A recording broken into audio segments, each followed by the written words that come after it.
इयत्ता 9वी, विषय इतिहास, धडा 4, आर्थिक विकास. प्रस्तावना. मुलांनो, स्वातंत्र्य मिळाल्यानंतर भारताने आर्थिक विकास साधण्यासाठी काही विशेष धोरणांचा अवलंब वेळोवेळी केला होता. ही आर्थिक धोरणे कोणती होती त्यांचा सविस्तर अभ्यास आपण या पाठात करणार आहोत. त्याआधी आपण आर्थिक धोरणे कोणती ते पाहू. 1. मिश्र अर्थव्यवस्थेचा स्वीकार. 2. पंचवार्षिक योजना. 3. बँकांचे राष्ट्रीयीकरण. 4. 20 कलमी कार्यक्रम. आणि 5. 1991 चे नवे आर्थिक धोरण. या आर्थिक धोरणांचा अभ्यास तसेच गिरणी कामगारांच्या संपांची माहिती आपण या पाठात घेणार आहोत. मिश्र अर्थव्यवस्था भाग 1. मुलांनो, अर्थव्यवस्थेचे एकूण 3 प्रकार आहेत: भांडवलशाही, समाजवादी अर्थव्यवस्था आणि मिश्र अर्थव्यवस्था. भांडवलशाहीमध्ये फक्त नफ्याचा विचार केला जातो. यात उत्पादनाच्या साधनांची मालकी खाजगी व्यक्तीकडे असते. समाजवादी अर्थव्यवस्थेमध्ये समाजाच्या कल्याणाचा व हिताचा विचार केला जातो, म्हणून उत्पादनांच्या साधनांची मालकी शासनाकडे असते. उत्पादनाची साधने म्हणजे उत्पादनासाठी आवश्यक असणारी जमीन किंवा जागा, भांडवल, मजूर वर्ग. तर मिश्र अर्थव्यवस्थेत नफा व समाज कल्याण या दोन्हींचा विचार केला जातो.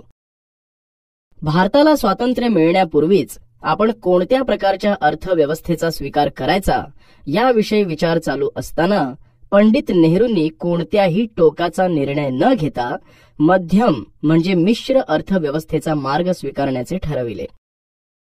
मिश्र अर्थव्यवस्था म्हणजे काही उद्योगांची मालकी शासनाकडे तर काही उद्योगांची खाजगी वर्गाकडे अशी परिस्थिती. काही देशांमध्ये भांडवलशाही अर्थव्यवस्था होती. उदाहरणार्थ अमेरिका, इंग्लंड या देशात. तर काही देशांमध्ये समाजवादी अर्थव्यवस्था होती. उदाहरणार्थ रशिया, चीन इत्यादी. या प्रत्येक अर्थव्यवस्थेचे काही फायदे आणि तोटे होते. भांडवलशाही व्यवस्थेत मालक स्वतःचे हित पाहत असल्याने उद्योग कार्यक्षमतेने चालतात, मात्र मजूर वर्गाचे शोषण होण्याची शक्यता असते. या उलट शासकीय उद्योगात असे कामगारांचे शोषण होत नाही, परंतु निर्णय घेण्यातील दिरंगाईमुळे उद्योग तितक्या कार्यक्षमतेने चालविले जात नाहीत. मिश्र अर्थव्यवस्था खाजगी आणि सामाजिक अशा दोनही क्षेत्रात कार्य करते. आधुनिक भारताचा विकास साधण्यासाठी दोन्ही अर्थव्यवस्थांपेक्षा मिश्र अर्थव्यवस्थेला भारताने प्राधान्य दिले. भारताने मिश्र अर्थव्यवस्थेचा स्वीकार केला कारण त्यावेळच्या परिस्थितीत मोठे उद्योग उभारणे आवश्यक होते आणि खाजगी क्षेत्रात ते उभारले गेले नसते. मिश्र अर्थव्यवस्थेचे 3 भाग आहेत.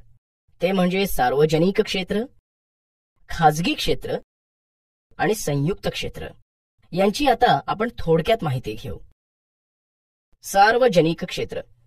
या क्षेत्रातील उद्योगधंदे पूर्णपणे सरकारच्या नियंत्रणाखाली व व्यवस्थापनाखाली असतात.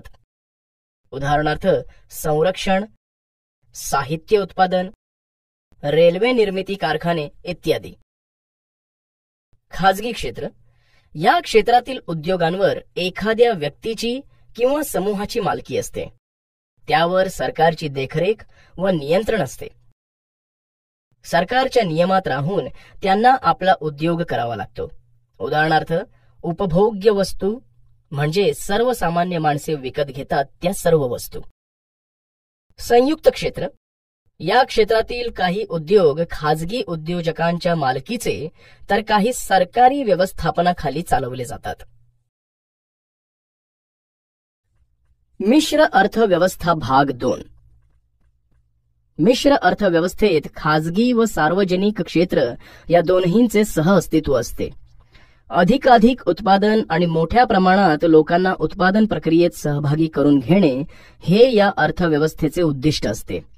भांडवलशाही अर्थव्यवस्था व समाजवादी अर्थव्यवस्था यातील चांगले गुण एकत्र आणण्याचा प्रयत्न या अर्थव्यवस्थेत केला जातो. नफ्याची प्रेरणा म्हणजे लोककल्याणाबरोबर नफा मिळविणे. उपक्रमशीलता म्हणजे उत्पादन वाढवण्यासाठी नवनवे उपक्रम राबविणे. सरकारने घालून दिलेल्या नियमांचे पालन करणे. काळानुसार नियोजन या सर्व गोष्टी मिश्र अर्थव्यवस्थेत दुर्लक्षित करून चालत नाही. या गोष्टींचा विचार होणे गरजेचं असतं. या व्यवस्थेत देशाच्या हिताला प्राधान्य देण्याची प्रवृत्ती असते. व्यक्तीच्या हितापेक्षा देशहिताला महत्त्व दिलं जातं. ज्या गोष्टीत एकदा भांडवल गुंतविल्यानंतर दीर्घ काळापर्यंत त्याचा फायदा मिळेल अशा विकासावर अधिक भर दिला जातो. उदाहरणार्थ संरक्षण, शास्त्रीय संशोधन, शिक्षण, रस्ते, रेल्वे, कालवे, बंदरे, विमानतळ उभारणी ही सर्व क्षेत्रे भरपूर गुंतवणूक करून उशिरा फळ देणारी आहेत. अशा ठिकाणी खासगी उद्योजक गुंतवणूक करण्यासाठी पुढे येत नाहीत. अशा वेळी भविष्याचा विचार करून सरकारलाच पुढाकार घ्यावा लागतो. अशा पद्धतीने मिश्र अर्थव्यवस्थेचे अवलंबन करून आणि पंचवार्षिक योजनांचा स्वीकार करून भारताने विकासाची वाटचाल सुरू केली. 1973च्या औद्योगिक धोरणामुळे विकासाची गती वाढली. या धोरणानुसार अवजड उद्योग म्हणजे लोह पोलाद उद्योग, वाहन निर्मिती उद्योग यांसारखे उद्योग, उद्योजक घराणी व परकीय उद्योग यांचा प्रभाव आटोक्यात आणणे आणि प्रादेशिक विकासाचा समतोल साधणे या गोष्टींना प्राधान्य दिले गेले. मुलांनो, मागील पाठात आपण पाहिलं की विकासाचा प्रादेशिक असमतोल असेल तर कशा प्रकारे प्रदेशवाद निर्माण होतो. तर हा प्रदेशवाद कमी करण्यासाठी 1973च्या धोरणाचा फायदा झाला. या धोरणानुसार लघु उद्योग, ग्रामोद्योग व घरगुती उद्योग यांसारख्या छोट्या व कमी भांडवल लागणाऱ्या उद्योगांच्या विकासावर लक्ष देण्यात आले. तसेच सहकारी क्षेत्राकडे विशेष लक्ष देण्यास सुरुवात झाली. उदाहरणार्थ सहकारी साखर कारखाने, सहकारी सूतगिरणी इत्यादी. यात सरकार व एखाद्या व्यक्तीची मालकी नसते, तर अनेक लोकांनी एकत्र येऊन असे उद्योग सुरू केले जातात. पंचवार्षिक योजना. मुलांनो, आपला देश स्वतंत्र झाला त्यावेळी भारतासमोर अनेक समस्या होत्या. पारतंत्र्यात असताना परकीय राजवटींनी भारताचे पुरेपूर शोषण केले होते. स्वस्तातील कच्चा माल आपल्या देशात नेऊन त्यावर प्रक्रिया करून अधिक किमतीने परत आपल्याच देशात विकला जात होता. यामुळे शेतकऱ्यांचे आर्थिक शोषण, शिक्षणाच्या अभावाने दारिद्र्य, बेकारी, लोकसंख्या वाढ, निकृष्ट राहणीमान, शेती व उद्योगधंद्यातून कमी उत्पादन, तसेच ज्ञान, विज्ञान व तंत्रज्ञान या संबंधीचे मागासलेपण अशा अनेक बिकट समस्या देशासमोर होत्या. त्या सोडविणे सोपे काम नव्हते. त्यासाठी जाणीवपूर्वक प्रयत्न करून प्रगती साधणे गरजेचे होते आणि त्यासाठी नियोजनाची गरज होती. म्हणूनच 1950 मध्ये भारत सरकारने नियोजन मंडळाची स्थापना केली. पंतप्रधान पंडित जवाहरलाल नेहरू या मंडळाचे अध्यक्ष होते. या मंडळाने कृषी आणि ग्रामीण विकास, संतुलित औद्योगिकीकरण, किमान जीवनमानाची तरतूद, लोकशाहीशी सुसंगत असा आर्थिक विकास, नियोजनाची आखणी व अंमलबजावणी यांमध्ये लोकांचा सहभाग आणि व्यक्तीचा विकास करणारी 5 वर्षांची योजना तयार केली. ही योजना म्हणजेच पंचवार्षिक योजना होय. मुलांनो, वरील व्याख्येवरून तुमच्या लक्षात येईल की भारतीय नियोजन मंडळाने भारताच्या समस्यांचा विचार करून त्यावर मात करण्यासाठी आवश्यक असलेल्या धोरणांचा अवलंब केला. भारत हा शेतीप्रधान आणि खेड्यांचा देश आहे. त्यामुळे कृषी व ग्रामीण विकासाला महत्त्व दिले गेले. निकृष्ट राहणीमानावर मात करण्यासाठी किमान जीवनमानाची तरतूद केली होती. भारताने लोकशाही शासन व्यवस्था स्वीकारल्याने आर्थिक विकास करत असताना लोकशाहीला तडा जाणार नाही याची खबरदारी घेतली गेली. नियोजनाची मूलभूत तत्वे. मुलांनो, कोणत्याही गोष्टीमागे एखादं तत्व असतं, ते म्हणजे ती गोष्ट का करावी. नियोजनाचे सर्वसामान्य तत्व होते देशातील साधन सामग्रीचे म्हणजे नैसर्गिक साधन संपत्तीचे.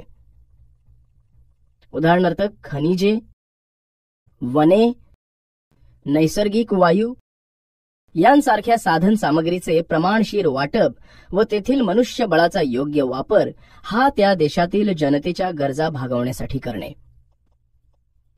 योजनांची उद्दिष्टे. भारताने आर्थिक विकास साधण्यासाठी ज्या योजना आखल्या त्यांची काही उद्दिष्टे होती. ती अशी आहेत. 1. राष्ट्रीय उत्पादनात वाढ.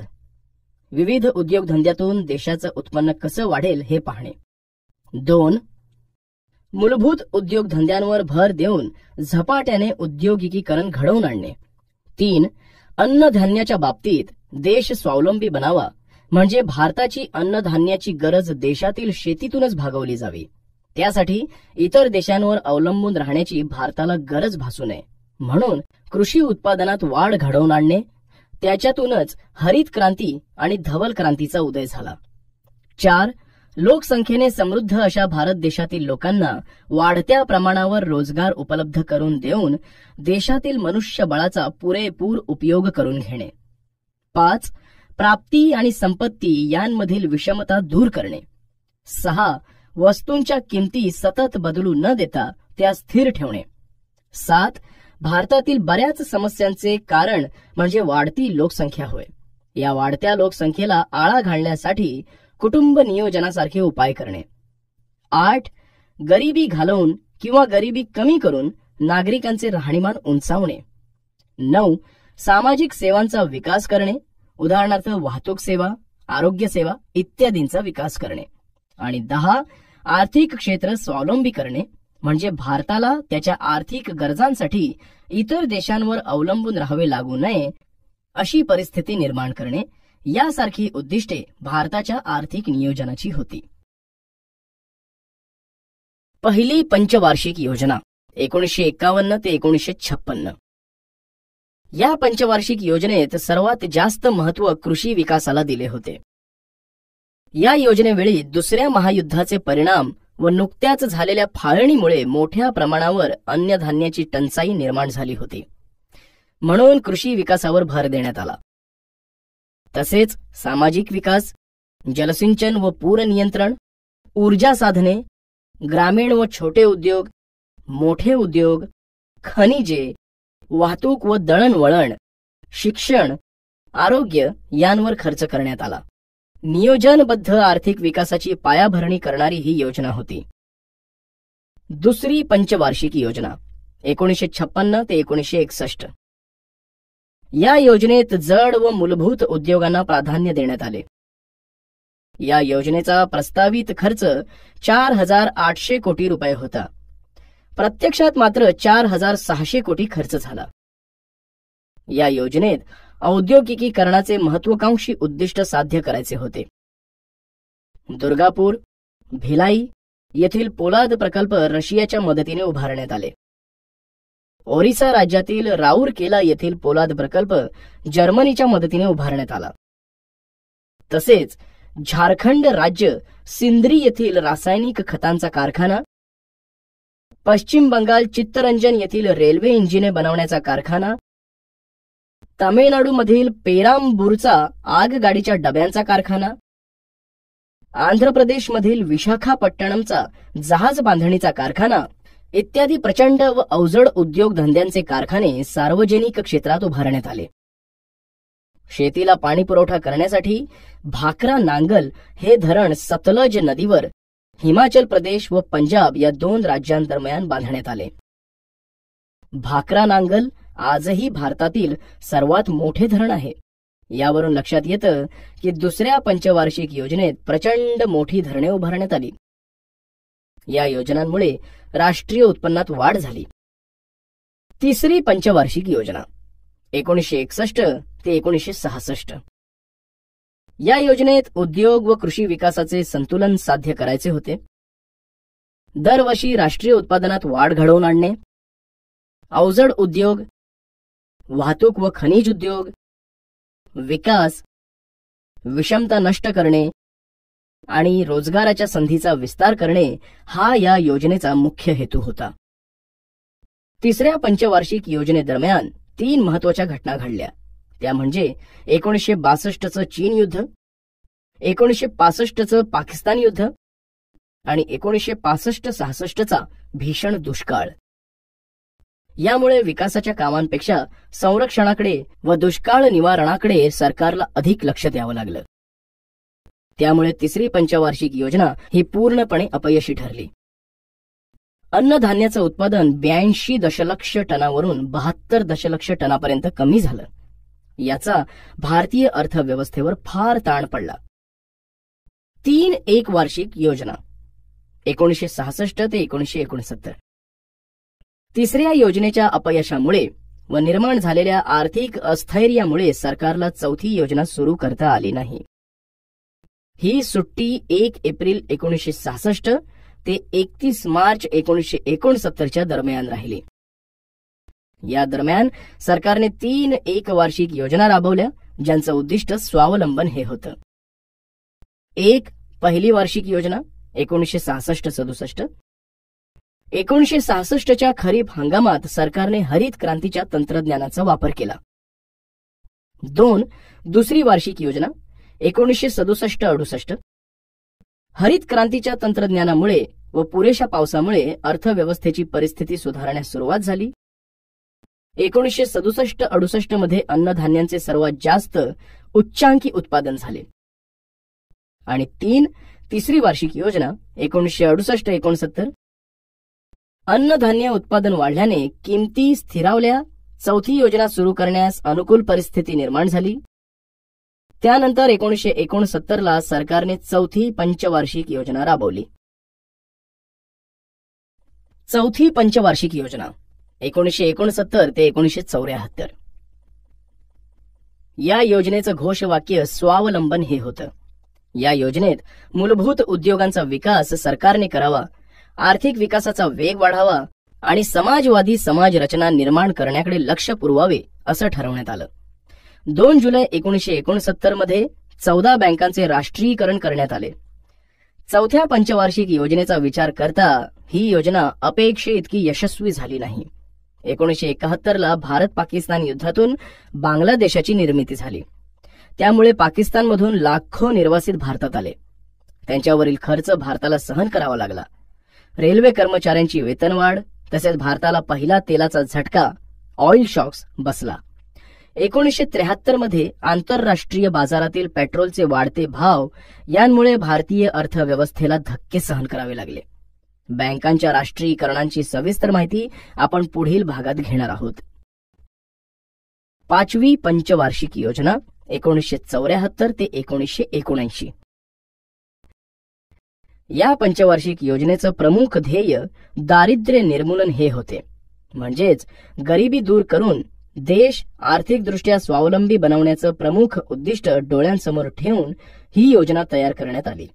या योजनेत राष्ट्रीय उत्पन्नात वाढ करणे, मोठ्या प्रमाणावर रोजगार उपलब्ध करून देणे, शिक्षण, सकस आहार, पिण्याच्या पाण्याचा पुरवठा करणे, आरोग्यविषयक वैद्यकीय सुविधा ग्रामीण भागाला पुरविणे, ग्रामीण भागात वीज पुरवठा व दळणवळणाची साधने पुरविण्यासाठी रस्ते बांधणे, समाज कल्याण खात्यामार्फत राबविण्यात येणाऱ्या योजना मोठ्या प्रमाणावर राबविणे, कृषी क्षेत्रात विकास घडवून आणणे, मूलभूत उद्योगधंद्यांची वाढ करणे, अन्नधान्य व इतर जीवनोपयोगी वस्तूंची खरेदी एकाधिकार पद्धतीने करून म्हणजे गहू, तांदूळ, रॉकेल, डाळी, खाद्यतेल इत्यादी वस्तूंची खरेदी करून त्या सार्वजनिक वितरण संस्थाद्वारा म्हणजे स्वस्त धान्य दुकानांमधून उदाहरणार्थ रेशन, शिधावाटप केंद्र यातून गरिबांना रास्त किमतीत पुरवणे अशी उद्दिष्टे नमूद करण्यात आली आहेत. या पाचव्या पंचवार्षिक योजनेत दारिद्र्य निवारण, रोजगार वाढविणे व स्वावलंबन या क्षेत्रांमध्ये अपयश आले. या दरम्यान काही राजकीय घटना घडल्या. त्यामध्ये 25 जून 1975ला राष्ट्रीय आणीबाणी जाहीर करण्यात आली. तसेच 26 जून 1975 मध्ये 20 कलमी कार्यक्रमास सुरुवात झाली. याची माहिती आपण पुढे पाहणार आहोत. तसेच 1977 मध्ये लोकसभेच्या निवडणुकांमध्ये काँग्रेस पक्षाचा पराभव झाला आणि जनता पक्षाचे सरकार सत्तेवर आले. जनता पक्षाच्या सरकारने पाचव्या पंचवार्षिक योजनेचा कार्यकाळ संपण्यापूर्वीच म्हणजे 1978च्या मार्च अखेर ही योजना संपुष्टात आणून 1 एप्रिल 1978 पासून साखळी योजना किंवा सरकती योजना सुरू केली, परंतु ती अपयशी ठरली. जानेवारी 1980 मध्ये लोकसभेच्या मध्यवर्ती निवडणुका होऊन काँग्रेस पक्ष पुन्हा सत्तेवर आला. या सरकारने साखळी योजना बंद करून पुन्हा जुन्या पद्धतीचे नियोजन सुरू केले. 1 एप्रिल 1980 मध्ये नवीन 6वी योजना सुरू करण्यात आली. 6वी पंचवार्षिक योजना 1980 ते 1985. ही योजना 1 एप्रिल 1980 ते 31 मार्च 1985 या कालावधीत राबवण्यात आली. या योजनेचा मुख्य भर दारिद्र्य निर्मूलन आणि रोजगार निर्मिती यांवर होता. या योजनेची उद्दिष्टे पुढील प्रमाणे होती. 1. अर्थव्यवस्थेच्या विकास दरात 5.2% इतकी लक्षणीय वाढ करणे. 2. गरिबी व बेकारी यांच्या प्रमाणात घट करणे. 3,40,00,000 लोकांसाठी रोजगार निर्मिती करणे. 3. आर्थिक व तंत्रज्ञानाच्या बाबतीत देशाला स्वावलंबी बनवणे. आणि 4. छोटी कुटुंब पद्धती लोक स्वतः स्वीकारतील असे धोरण ठेवून लोकसंख्या वाढीवर नियंत्रण ठेवणे. वरील उद्दिष्टे या योजनेत साध्य करायची होती. 6व्या पंचवार्षिक योजनेतील कार्यक्रम पुढील प्रमाणे होते. 1. एकात्मिक ग्रामीण विकास कार्यक्रम म्हणजेच IRDP. याची प्रत्यक्ष अंमलबजावणी 2 ऑक्टोबर 1980 पासून झाली. या कार्यक्रमांतर्गत ग्रामीण भागात अंगणवाडी व बालवाड्यांची निर्मिती करण्यात आली.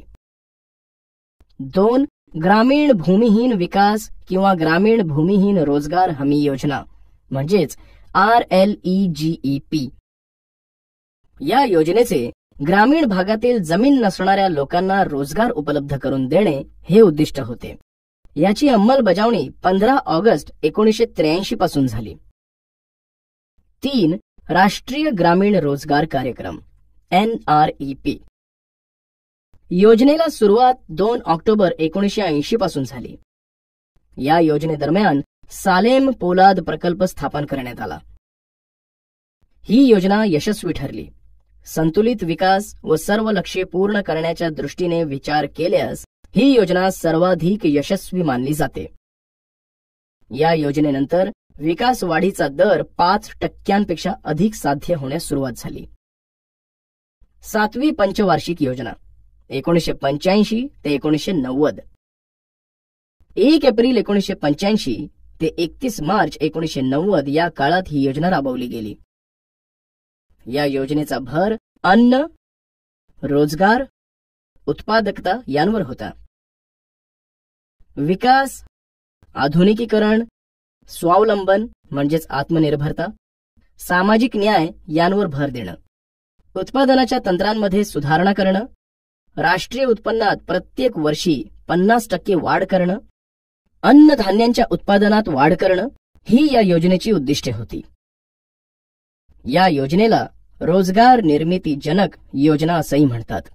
या योजनेत पुढील कार्यक्रम सुरू करण्यात आले. 1. जवाहर रोजगार योजना.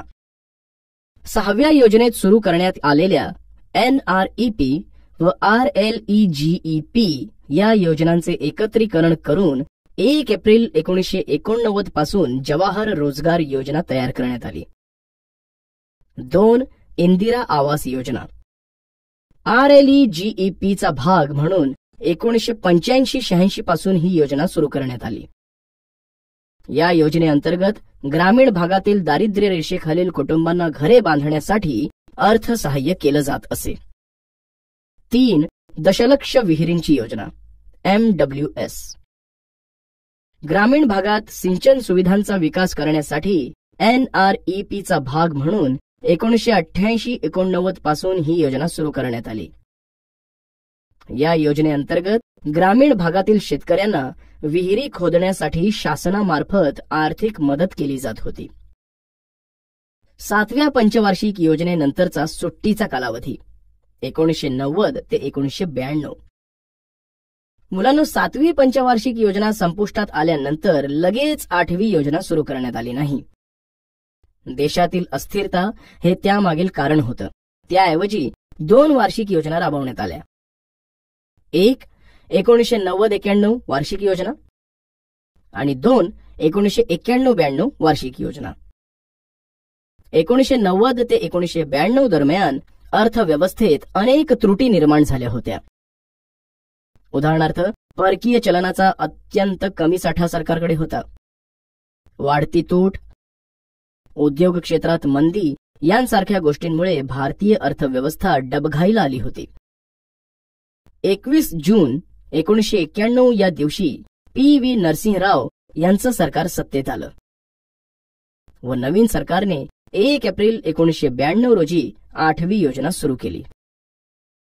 8वी पंचवार्षिक योजना 1992 ते 1997. या योजनेचा कालावधी 1 एप्रिल 1992 ते 31 मार्च 1997 हा होता. या योजनेत सरकारी क्षेत्रापेक्षा खासगी क्षेत्राला महत्त्व देण्यात आलं. या योजनेची उद्दिष्टे: 1. राष्ट्रीय उत्पन्नाचा दर 6.5% इतका राखणे. 2. लोकसंख्या वाढीचा वेग नियंत्रित करणे. 3. कुटुंब नियोजनाच्या कार्यक्रमाला उत्तेजन देणे. 4. 15 ते 35 या वयोगटातील सर्वांना प्राथमिक शिक्षण देऊन त्यांच्यातील निरक्षरतेचं संपूर्ण उच्चाटन करणे. 5. कृषी क्षेत्राचा विकास करून अन्नधान्यांच्या बाबतीत देश स्वयंपूर्ण करणे, निर्यातीसाठी योग्य असा शेतमाल तयार करणे. आणि 6. ऊर्जा, वाहतूक, दळणवळण, सिंचन सोयी इत्यादी सोयी सुविधा वाढत्या प्रमाणात उपलब्ध करून देऊन भावी काळातील देशाच्या आर्थिक विकासाचा पाया भक्कम घालणे. या योजनेत पुढील कार्यक्रम सुरू करण्यात आले. 1. प्रधानमंत्री रोजगार योजना. 2. महिला समृद्धी योजना. या योजनेचं प्रमुख उद्दिष्ट ग्रामीण महिलांमध्ये बचतीची प्रवृत्ती वाढीस लागावी हे होतं. 3. राष्ट्रीय सामाजिक आर्थिक सहाय्य योजना. 4. मध्यान्ह आहार योजना. या योजनेअंतर्गत प्राथमिक शिक्षण घेणाऱ्या सर्व मुला-मुलींना शाळेच्या मधल्या सुट्टीत शासनामार्फत जेवण दिलं जातं. ही योजना आजही शासकीय शाळांमध्ये सुरू आहे. 5. इंदिरा महिला योजना. 6. गंगा कल्याण योजना. यांसारख्या योजना 8व्या पंचवार्षिक योजनेत सुरू करण्यात आल्या. 8व्या पंचवार्षिक योजनेत खाजगी क्षेत्राचं महत्त्व वाढलं. 1991 मध्ये देशाने स्वीकारलेले नवीन आर्थिक धोरण, त्यातील उदारीकरण व मुक्त धोरणाचे परिणाम या योजनेत दिसून येतात. 9वी पंचवार्षिक योजना 1997 ते 2002. या योजनेचा कालावधी 1 एप्रिल 1997 ते मार्च 2002 इतका होता. या योजनेचा मुख्य भर कृषी व ग्रामीण विकासावर होता. या योजनेचं घोषवाक्य होतं, सामाजिक न्याय आणि समानतेस आर्थिक वाढ. या योजनेतील उद्दिष्टे: 1. कृषी व ग्रामीण विकास यांना प्राधान्य. 2. आर्थिक विकासाचा दर वाढविणे, 6.5% एवढा विकासदर साध्य करणे. 3. सर्वांना मूलभूत किमान सेवा पुरविणे व पायाभूत क्षेत्रात निकोप स्पर्धा निर्माण करणे व उत्पादन वाढविणे. आणि 4. इतर देशांनी आपल्या देशात पैसा गुंतवावा व त्याच्यातून आपल्या देशाचा विकास व्हावा, यासाठी औद्योगिक धोरणाला नवी दिशा देणे ही या योजनेची उद्दिष्टे होती. या योजनेतील महत्त्वाचे कार्यक्रम: 1. स्वर्ण जयंती शहरी रोजगार योजना. ही योजना डिसेंबर 1997 ला सुरू करण्यात आली. या योजनेअंतर्गत शहरातील बेरोजगारांना रोजगार उपलब्ध करून दिले. 2. भाग्यश्री बाल कल्याण योजना. ही योजना 19 ऑक्टोबर 1998 ला सुरू करण्यात आली. 3. राजराजेश्वरी महिला कल्याण योजना. ही योजना 19 ऑक्टोबर 1998 पासून सुरू करण्यात आली. या योजनेने महिलांना विमा संरक्षण दिले. 4. स्वर्ण जयंती ग्राम स्वरोजगार योजना. ही योजना गंगा कल्याण योजना, दशलक्ष विहिरींची योजना यासारख्या 6 योजनांचे एकत्रीकरण करून तयार करण्यात आली. याची सुरुवात 1 एप्रिल 1999 ला झाली. 5. जवाहर ग्राम समृद्धी योजना. ही योजना 1 एप्रिल 1999 मध्ये सुरू करण्यात आली. ही योजना म्हणजे जवाहर योजनेचं नवं रूप होतं. सामुदायिक ग्रामीण पायाभूत सुविधांची निर्मिती करणे हे योजनेचं प्रमुख उद्दिष्ट होतं. 6. अंत्योदय अन्न योजना. 25 डिसेंबर 2000 रोजी ही योजना सुरू करण्यात आली. या योजनेत स्वस्त दराने अन्नधान्य उपलब्ध करून देण्यात आलं. 7. प्रधानमंत्री ग्राम सडक योजना. या योजनेत ग्रामीण भाग एकमेकांना रस्त्यांच्या माध्यमातून जोडण्यात आले. ग्रामीण भागात पक्के रस्ते म्हणजे डांबरीकरण बांधण्यात आलं. या व्यतिरिक्त 1998 मध्ये स्वातंत्र्यानंतरची सर्वात महत्वाकांक्षी योजना राष्ट्रीय महामार्ग कार्यक्रम हाती घेण्यात आला. यासारखे विविध कार्यक्रम या योजनेत हाती घेण्यात आले. या योजनेत संपर्क व्यवस्था आणि सेवा क्षेत्राची प्रगती अपेक्षित प्रमाणात साध्य झाली. बांधकाम आणि दळणवळण या क्षेत्रात वाढ झाली.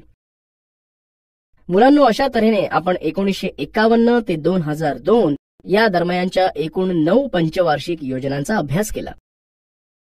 याच्या पुढेही पंचवार्षिक योजना राबविण्यात आल्या, परंतु त्याचा अभ्यास आपण इथे करणार नाही आहोत.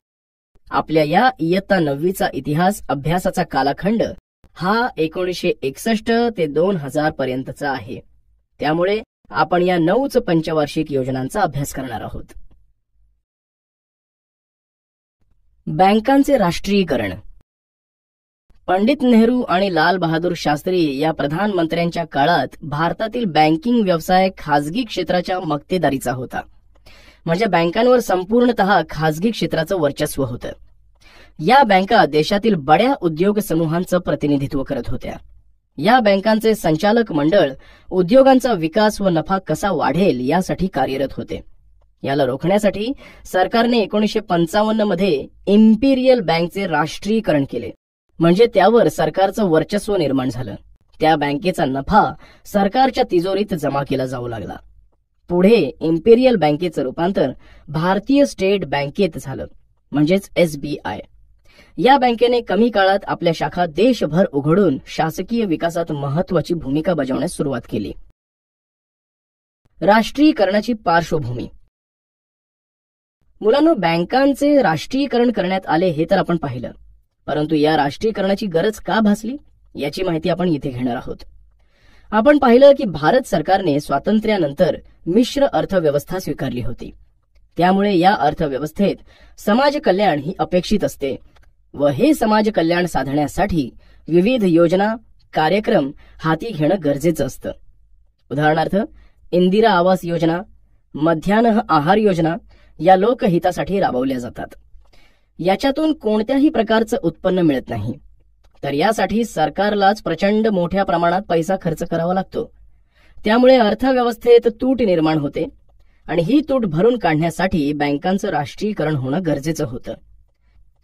राष्ट्रीयकरण झाल्यावर या बँकांना मिळणारा नफा किंवा फायदा हा सरकारी तिजोरीत जमा होणार होता. त्यामुळे तूट भरून काढण्यास मदत होणार होती. तसेच याच्या जोडीला लघु व मध्यम उद्योगांचं विकास धोरण राबवणं आवश्यक होतं, ज्याच्यात जास्त भांडवल गुंतवावं लागत नव्हतं.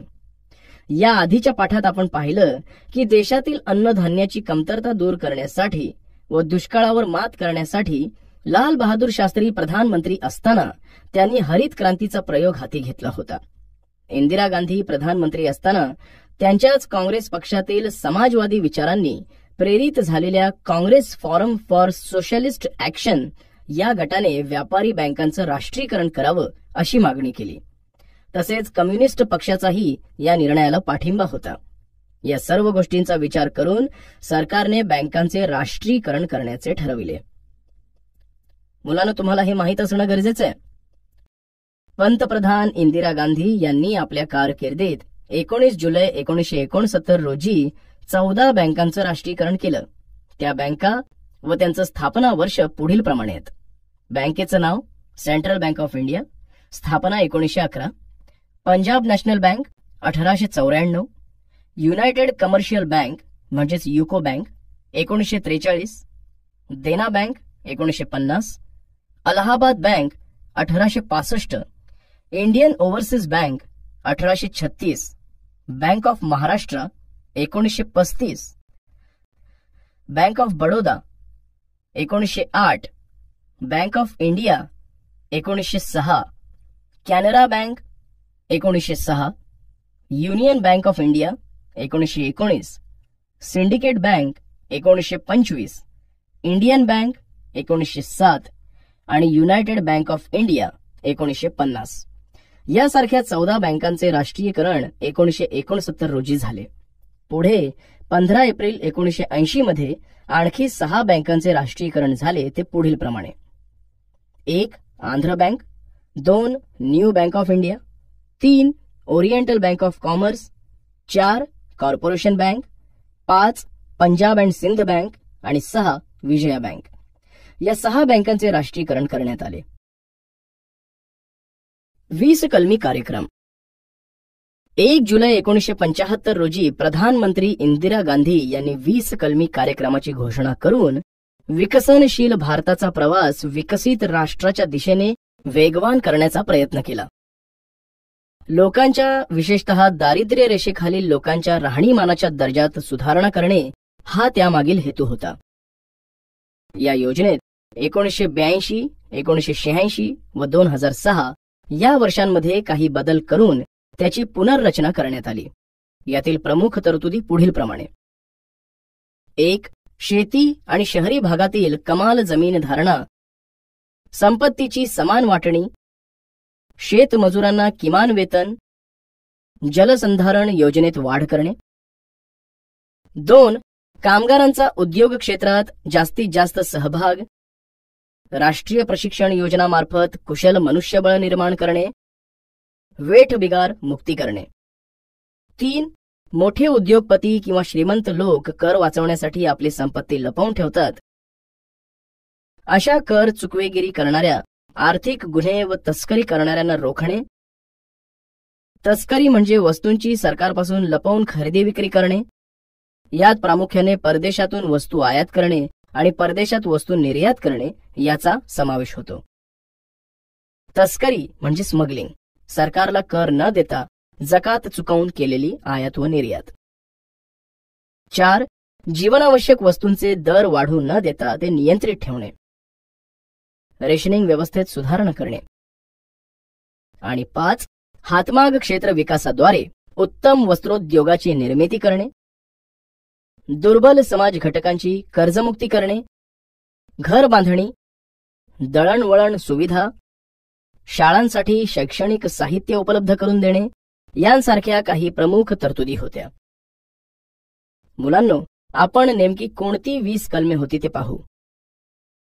20 कलमे पुढील प्रमाणे: गरिबी हटाव, जनशक्ती, किसान मित्र, श्रमिक कल्याण, सर्वांसाठी घरे, स्वच्छ पेयजल, खाद्य सुरक्षा, सर्वांसाठी आरोग्य, सर्वांसाठी शिक्षण, अनुसूचित जाती, जमाती, अल्पसंख्याक आणि इतर मागासवर्गीय कल्याण, महिला कल्याण, बाल कल्याण, युवा विकास, झोपडपट्टी सुधार, पर्यावरण संरक्षण आणि वनवृद्धी, सामाजिक सुधार, ग्रामीण सडक, ग्रामीण ऊर्जा, मागास भागांचा विकास आणि ई शासन इत्यादी या 20 कलमांचा समावेश होता. कामगार समस्या भाग 1. 11 जुलै 1851 रोजी मुंबईत देशातील पहिली कापड गिरणी कावसजी दावर यांनी सुरू केली. पुढे मुंबईतील दादर, परळ, भायखळा, शिवडी, प्रभादेवी आणि वरळी येथे कापड गिरण्या सुरू झाल्या. हा भाग कापड गिरण्यांमुळे गिरणगाव म्हणून ओळखला जाऊ लागला. या कापड गिरण्यांमध्ये काम करणारा कामगार गिरणी कामगार म्हणून ओळखला जात होता. 80च्या दशकात या गिरणी कामगारांमध्ये गिरणी मालकांविरुद्ध असंतोष, राग निर्माण झाला होता. त्याला अनेक कारणे होती. अन्य क्षेत्रातील काही उद्योगात कामगारांचे पगार वाढत होते, त्यांना बोनसची रक्कम जास्त मिळत होती. तसेच गिरणी कामगारांपेक्षा त्यांना इतर काही जास्तीच्या सुविधा मिळत होत्या. 1981च्या दिवाळीत कामगारांना 20% बोनसची अपेक्षा होती, परंतु त्यांना तेवढा बोनस देण्यास गिरणी मालकांनी असमर्थता दाखवली. त्यामुळे गिरण्यातील कामगारांनी संप पुकारला. कामगारांचे प्रतिनिधित्व करणाऱ्या राष्ट्रीय मिल मजदूर संघाने मालक वर्गाशी वाटाघाटी करून कामगारांना विश्वासात न घेता 8 ते 17% तडजोड केली. त्यावेळी काही कामगार थेट डॉक्टर दत्ता सामंत यांच्या घाटकोपर येथील कार्यालयात गेले. त्यांनी सामंतांना विनंती केली की त्यांनी कामगारांचे नेतृत्व स्वीकारावे. केवळ बोनसच्या मागणीसाठी संप न करता 65 कापड गिरण्यातील 2.5 लाख कामगारांना भरगच्च पगार वाढ व इतर फायदे मिळावेत म्हणून 18 जानेवारी 1982 रोजी या दिवसापासून संप पुकारण्यात आला. संपाला गिरणी कामगारांकडून प्रचंड प्रतिसाद मिळाला. गिरणगावची धडधड थांबली. जणू मुंबईचे हृदयच बंद पडले. त्यावेळचे मुख्यमंत्री बॅरिस्टर रा अंतुले यांनी ही समस्या सोडवण्यासाठी त्रिपक्षीय समिती नेमली. पुढे बाबासाहेब भोसले मुख्यमंत्री झाले. मुलांनो, कायदेशीर दृष्टीने विचार केला तर मिल मालकांशी कामगारांसंबंधी बोलणी करण्याचा अधिकार फक्त राष्ट्रीय मिल मजदूर संघालाच होता आणि हीच बाब पुढे करून मुख्यमंत्र्यांनी इतर कुणाशीही याबाबत बोलण्याचं नाकारलं. म्हणून डॉक्टर दत्ता सामंत यांनी हा कायदा रद्द करण्याची मागणी केली. कामगार समस्या भाग 2. संप सुरू झाल्यानंतर सुरुवातीचे काही दिवस कामगारांना गावाकडून अन्नधान्य पुरवठा होऊ लागला. कामगार एकमेकांना मदत करू लागले. विभाग स्तरावरही समित्या स्थापन करून अन्नधान्य व मदत निधींचे वाटप झाले. डाव्या पक्षांचा या संपाला पाठिंबा होता. संपाला 6 महिने पूर्ण झाले. संप रेंगाळायला लागला. कामगारांचा उत्साह संपला. त्यांना भविष्याची चिंता वाटू लागली. याचा फायदा घेऊन कामगारांमध्ये फूट पाडण्याचे प्रयत्न सुरू झाले. मुलांनो, जेव्हा काही प्रश्न राज्य शासनास सोडवता येत नाहीत तेव्हा केंद्र शासन त्यात लक्ष घालतं. परंतु 2.5 लाख कामगारांचा प्रश्न असूनही केंद्र सरकारने संपाकडे पूर्ण दुर्लक्ष केलं. कामगारांनी जेल भरो आंदोलन सुरू केलं. कायद्याचा भंग करून अनेक कामगारांनी स्वतःला पोलिसांच्या हवाली केलं. सप्टेंबर 1982 मध्ये मुंबईतील महाराष्ट्राच्या विधानसभेवर 1.5 लाख कामगारांचा मोर्चा गेला. त्याचाही काही उपयोग झाला नाही. संपाला 1 वर्ष पूर्ण झालं. दीर्घकाळ चाललेला हा पहिलाच ऐतिहासिक संप होता. या कालावधीत सुमारे 1.5 लाख कामगार बेकार झाले. गिरणीत तयार होणाऱ्या कापडापेक्षा पॉलिस्टरला महत्त्व आल्याने मुळातच गिरणीतील कापडाच्या विक्रीवर परिणाम झाला होताच. त्यातून मुंबईतील कापड गिरण्या सुरत आणि गुजरातमध्ये हलवण्यात आल्या. केंद्र सरकारने 13 गिरण्यांचे राष्ट्रीयकरण केले. समस्या सोडवण्यासाठी लवाद नेमले गेले, पण त्यांना यश मिळालं नाही. लवाद म्हणजे 2 किंवा 2 पेक्षा जास्त व्यक्तींमधील दिवाणी स्वरूपाचा वाद दोन्ही पक्षांनी नेहमीच्या न्यायालयीन पद्धतीऐवजी त्यासारख्याच पद्धतीने न्यायालयाबाहेर राहून किंवा न्यायालयाची काहीशी मदत घेऊन सामान्य अशी त्रयस्थ व्यक्ती निवडून त्यामार्फत निवाडा करून घेण्याची पद्धत होय. मुलांना, तुम्हाला हे माहीत असणं गरजेचं आहे की महात्मा ज्योतिराव फुले यांचे सहकारी नारायण मेघाजी लोखंडे यांच्या प्रयत्नांमुळे 1 जानेवारी 1882 पासून गिरणी कामगारांना आठवड्यातून 1 दिवस रविवारी सुट्टी देण्यात यावी असा निर्णय झाला होता. तसेच हेही माहीत असायला हवं की सांस्कृतिक दृष्ट्या लोकनाट्य, लोककला, साहित्य या क्षेत्रात कामगार वर्गाने मोठे योगदान दिलेले आहे. अण्णाभाऊ साठे, शाहीर अमर शेख, शाहीर साबळे इत्यादी अनेक लोकशाहीर प्रबोधनकारी कार्यक्रमामुळे लोकप्रिय होते. अण्णाभाऊ साठेंचे माझी मैना गावाकडे राहिली, माझ्या जीवाची होतिया काहिली हे गीत कामगार वर्गाची वस्तुस्थिती सांगणारं असल्यानं गाजलं.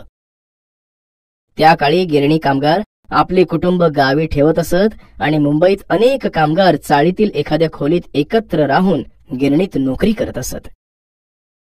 त्यामुळे गिरणी कामगारांची होणारी मनाची घालमेल अण्णाभाऊंनी अतिशय चांगल्या प्रकारे वर्णिली आहे. नवे आर्थिक धोरण. आधुनिक भारताच्या इतिहासात 1991 हे साल महत्वाचे आहे. 10व्या लोकसभा निवडणुका योग्य प्रकारे पार पाडून काँग्रेस पक्षाने काठावर बहुमत प्राप्त केले. काँग्रेस पक्षातील नरसिंह राव यांनी पंतप्रधान पदाची शपथ घेतली. त्यावेळी भारताची अर्थव्यवस्था पूर्णतः कोलमडलेली होती. त्यांनी ओळखलं की आता अर्थव्यवस्थेवर ऑपरेशन करण्यासाठी चांगल्या हुशार डॉक्टरांची गरज आहे, तरच भारतीय अर्थव्यवस्था तग धरू शकेल. म्हणून त्यांनी रिझर्व्ह बँकेचे माजी गव्हर्नर डॉक्टर मनमोहन सिंग यांना अर्थमंत्री पद दिलं. अर्थव्यवस्थेतील बदलांसाठी मनमोहन सिंग यांना पूर्ण राजकीय पाठिंबा नरसिंह रावांनी देऊ केला. डॉक्टर मनमोहन सिंग यांच्या सहकार्याने त्यांनी भारताची अर्थव्यवस्था जागतिक अर्थव्यवस्थेशी जोडण्यासाठी नवे आर्थिक धोरण स्वीकारले. यासाठी भारतीय अर्थव्यवस्थेत काही मूलभूत स्वरूपाचे बदल घडविले व भारतीय अर्थव्यवस्थेला जगाच्या प्रवाहात आणले. याला राव मनमोहन विकासाचा नमुना असंही म्हटलं जातं. भारताने नवे आर्थिक धोरण स्वीकारले. त्या काळात भारताची आर्थिक अवस्था फार बिकट झाली होती. पी.व्ही. नरसिंह रावांच्या अगोदर चंद्रशेखर यांचे सरकार होते. या सरकारच्या काळात चलनवाढीचा दर 17% एवढा होता. आर्थिक विकास दर वाढण्याऐवजी तो 1.1% कमी झाला होता. चलनवाढीमुळे वस्तू व सेवांच्या किमती वाढतात, कारण पैशाची किंमत कमी झालेली असते. एखाद्या देशाकडून कोणतीही वस्तू घेणे त्याला आयात म्हणतात. अशा आयातीसाठी फक्त आठवडाभर पुरेल एवढेच परकीय चलन भारताकडे होते. इतर देशांकडून घेतलेल्या कर्जाची परतफेड तर सोडाच, पण त्यावरील व्याज देणेही कठीण झाले होते. मे 1991 मध्ये चंद्रशेखर सरकारने सरकारी तिजोरीतील काही सोने विकून तर काही सोने गहाण ठेवून परिस्थिती नियंत्रणात आणण्याचा प्रयत्न केला. चंद्रशेखर यांच्या अगोदरचे विश्वनाथ प्रताप सिंग यांनी सगळ्या शेतकऱ्यांना सरसकट कर्जमाफी दिल्यामुळे भारतीय अर्थव्यवस्थेवर 10,000 कोटी रुपयांपेक्षा जास्त भार पडला होता. केंद्र व राज्य सरकारांचे एकत्रित अंतर्गत कर्जाचे साधारण म्हणजेच स्थूल राष्ट्रीय उत्पन्नाशी असलेले प्रमाण सुमारे 55% एवढे झाले. 1980-81 मध्ये परकीय कर्ज $2,350 कोटी होते. ते 1990-91 मध्ये $8,380 कोटी पर्यंत म्हणजे साधारण 10 वर्षात 4 पटीने वाढलं. यावेळेस भारताकडे फक्त $100 कोटी इतका परकीय चलनसाठा होता. याला इराकने कुवेतवर केलेले आक्रमण व त्यामुळे तेलाच्या वाढलेल्या किमती या गोष्टीही जबाबदार होत्या. अर्थव्यवस्था डबघाईला आल्याने परकीय कर्जही मिळवता येत नव्हतं. अशातच मूळचे भारतीय परंतु कामाधंद्यानिमित्त दुसऱ्या देशात राहणाऱ्या अनिवासी भारतीयांनीही आपल्या परकीय चलनातील ठेवी काढून घेण्यास सुरुवात केली. त्यामुळे भारतासमोर अत्यंत कठीण परिस्थिती निर्माण झाली होती. उपाययोजना. वरील सर्व परिस्थितीतून मार्ग काढण्यासाठी पी.व्ही. नरसिंह राव यांनी डॉक्टर मनमोहन सिंगांसारख्या तज्ज्ञ अर्थशास्त्रज्ञांना अर्थमंत्री पदावर नेमलं. मुलांनो, डॉक्टर मनमोहन यांचे अर्थमंत्री असतानाचे कार्य हे नेहमीच महत्वाचं राहिलंय. डॉक्टर मनमोहन सिंग यांनी प्रथम अर्थव्यवस्थेतील दोष शोधून ते दुरुस्त करण्यासाठी उपाययोजना केल्या आणि परिस्थिती बदलण्यास सुरुवात झाली. डॉक्टर मनमोहन सिंगांनी परकीय गुंतवणुकीला वाव देण्यासाठी त्यावर असणारी बंधने उठवली. उद्योग क्षेत्रातील परवाना पद्धती फक्त 18 उद्योगांपुरती मर्यादित केली. इतर उद्योगांना परवान्यामध्ये सूट, परवाना पद्धती अधिक सोपी व सुलभ करण्यात आली. सार्वजनिक उद्योगांमधील वाढता तोटा व कार्यक्षमता लक्षात घेऊन सार्वजनिक क्षेत्रे खासगी उद्योगांकरिता खुली केली. त्यामुळे कार्यक्षमता वाढून तुटीचे उद्योग नफ्यात येऊ लागले. शेअर बाजारावर नियंत्रण आणण्यासाठी 31 मार्च 1992 मध्ये सेबीची स्थापना करण्यात आली. याचे मुख्यालय मुंबईला आहे. कोलकाता, दिल्ली, चेन्नई येथे सेबीची विभागीय कार्यालये आहेत. सेबी म्हणजे securities and exchange board of India होय. याचे आत्ताचे चेअरमन अजय त्यागी आहेत. सेबी ही गुंतवणूकदार व ज्यात गुंतवणूक केल्या आहेत अशा संस्था यांच्यात मध्यस्थीची भूमिका करते. नॅशनल स्टॉक एक्सचेंजचे संगणकीकरण करण्यात आलं. या सर्व उपायांमुळे भारतावरील आर्थिक मंदीचे सावट दूर झाले. डॉक्टर मनमोहन सिंग यांच्या पहिल्या अर्थमंत्री पदाच्या कारकिर्दीत भारतातील परकीय गुंतवणूक वाढली. भारताने बँक ऑफ इंग्लंडमध्ये गहाण ठेवलेले सोने परत भारतात आणले. देशातील भांडवलदारांचा व मध्यम वर्गाचा पाठिंबा सरकारच्या धोरणांना मिळाला. सरकारने दूरसंचार क्षेत्र खासगी कंपन्यांना खुले केल्यामुळे देशात मोबाईल सेवा सुरू झाली. डॉक्टर मनमोहन सिंग यांनी जागतिक व्यापार संघटनेच्या करारावर सही करून खासगीकरण, उदारीकरण व जागतिकीकरण यास सुरुवात केली. खासगीकरण. मुलांनो, खासगीकरण म्हणजे अशी प्रक्रिया की त्यात सरकार उत्पादक प्रक्रिया किंवा व्यवहारांचे किंवा उद्योगांचे सार्वजनिक क्षेत्राकडून खासगी क्षेत्राकडे हस्तांतरण करते. उदारीकरण. उदारीकरण म्हणजे अर्थव्यवस्थेतील गुंतवणूक, उत्पादन, आयात निर्यात यावरील अनावश्यक बंधने आणि नियंत्रणे कमी करण्याची व परवाना पद्धत शिथिल करण्याची प्रक्रिया होय. जागतिकीकरण. जागतिकीकरण म्हणजे वस्तू व सेवा, आंतरराष्ट्रीय भांडवल, अतिजलद तंत्रज्ञान यांचे वाढते प्रमाण तसेच विविधता यांच्या सहाय्याने जगातील देशांचे सतत वाढत जाणारे परस्परावलंबत्व होय.